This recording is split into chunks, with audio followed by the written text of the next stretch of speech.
Таулуну жашауы дүнияға жаратылғалы бері айхайда таулабла байламлыды. Алайсыз аңға таулу деп те аталмаз еді. Халқыбыз таулы арасында жашағанды, жайлықларында малла күткенді, өзелерінде мірзе өстіргенді, гара суларын ичкенді, арю хавасы бұла солуғанды. Не заманда да таулары бұла өктемлене келгелі, ұшатып, қылықларына көре, мақтап, құбылтып, алаға арю атлы атағандыла, өмірледі ұнытылмазлық таурухла да құрағандыла. Алай болмайда қалай жарар еді.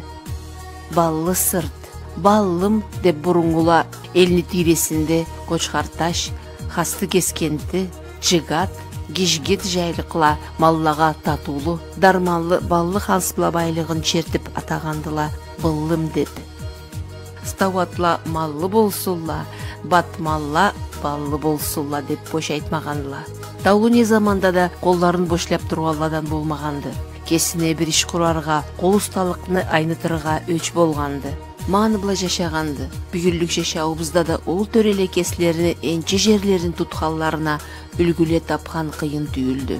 Бұлым елді кесіні тінч басымлы жашауыны текеледі. Жас ойнаған қыш жиляр деген нарт сөз халқыбызда әрттеден бері боштан жүрмейді. Не заманда да кесі қиынылы жашаған миллет ішке ұлы ес бұрғанды. Бүгілікте жашау түрлені барғалыққа малчылық, бачқатшылық бұла күрешкен адамларымыздың саны аз түйілді. Дейді ел администрациясының басшысы, жұмышын ашын суын етіп тынчаяды ел. Улайған адамла тудықларына халқыбызны ұнытыла барған көп сейір хапарларын айтадыла. Халқын туған жерінде бек сүйген, әрі үренген жаш төлі. Өмірлебле ата-бабала жашап тұрған бұл әрі табиғатлы еліні қойып, тыпырташларынан кетерге бірді ұнамазыла.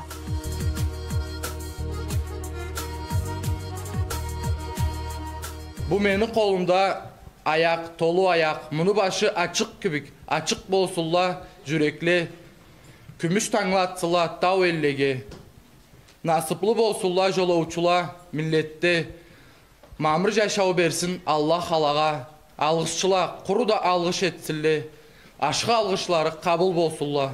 Алтын тияқларын ұзын-ұзын жібере, күн тау артынан төгіледі. Тауладан ұрған жеңіл аязчық бұлымчылаға қычуын көрінеді. Жарық күн жартып тұрған школда бізді оқушыларыбыз қонақлаға хош келгіз дейділі.